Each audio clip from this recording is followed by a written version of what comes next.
In today's brief insight of current affairs, I'll be discussing Pakistan's new energy policy and how it can be an effective tool to tackle multiple problems faced within Pakistan.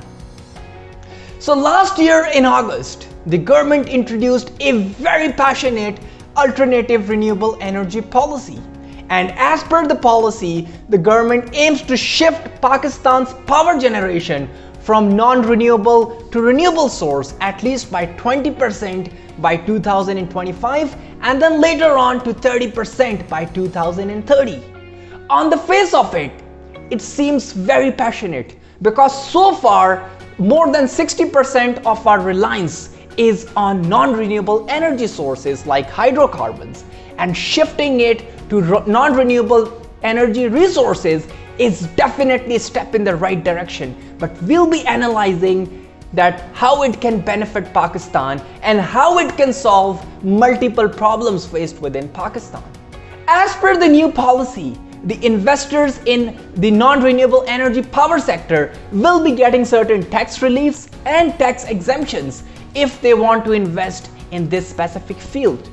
And the main target is definitely China because second phase of CPEC has officially begun and their aim is to try to bring Chinese industries to Pakistan who can work effectively in this sector.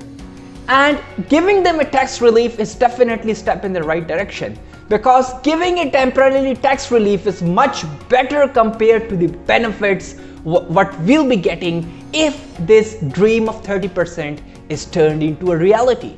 If this is turned into a reality, this cannot just solve the economic aspect of Pakistan's economy, but also the hue and cries and the problems of common people. And I'll explain how. Currently, Pakistan's power is one of the most expensive, at least in the region, because our reliance, unfortunately, has been on hydrocarbon and non-renewable energy sources. But the problem with this is that Pakistan doesn't have much supply of hydrocarbon, especially within the country. So as a result, Pakistan has to go and import hydrocarbon. And importing hydrocarbon means higher imports, and that also adds to the vicious cycle of circular debt. And as you have seen that Pakistan has been facing manifold problems due to the vicious cycle of circular debt, which has impeded the economy to a greater extent.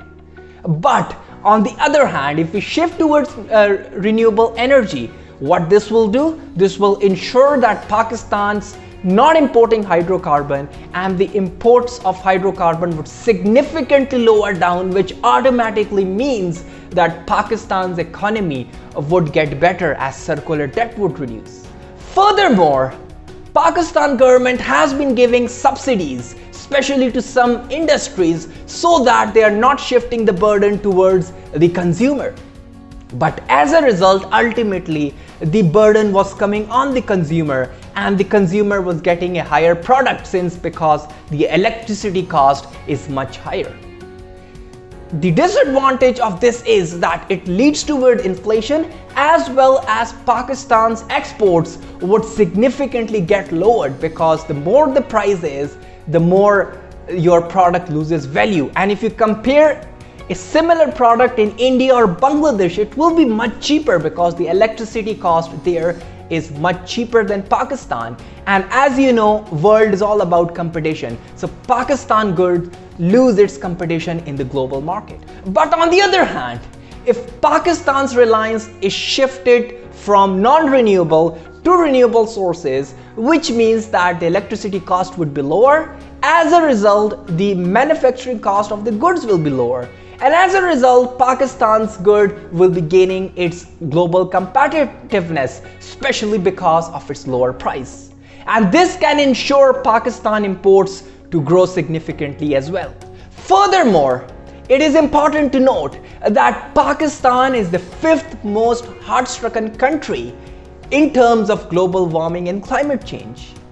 And hence Pakistan has to take immediate remedial steps to avoid or at least to slow down climate change. And fortunately, Pakistan did take a step in the right direction by introducing such policies.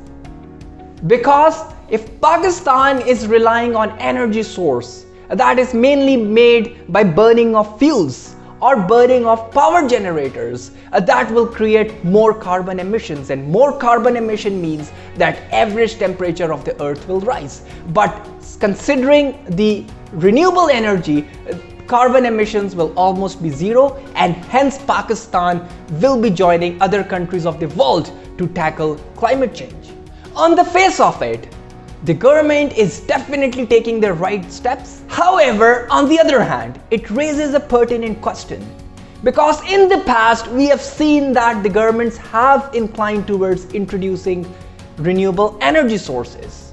But there has been significant policy delays and policy continuations, especially due to change of governments.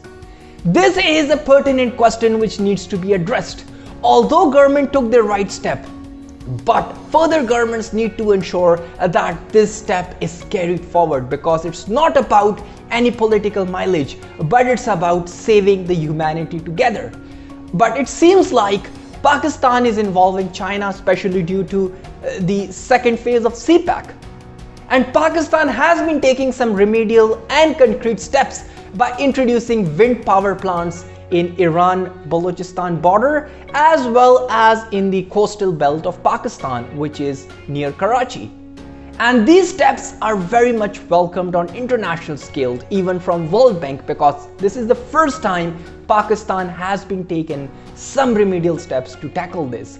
And there are other projects in CPEC, which is definitely related to Hydel project, which is a major source of renewable energy, as well as other solar power plant projects as well, which I'm sure will be carried out by further governments as well, because CPEC is a thing that is mutual to the entire country. So you would have realized that how a small policy or taking a small step of shifting from non-renewable to renewable can be benefit for the country in all possible sense, and how it can uplift our economy as well as ensure a prosperous future for the country. So this was a brief insight of Pakistan's new renewable energy policy and how it can effectively tackle multiple problems in Pakistan. If you have any questions or suggestions, please feel free to comment. Thank you very much.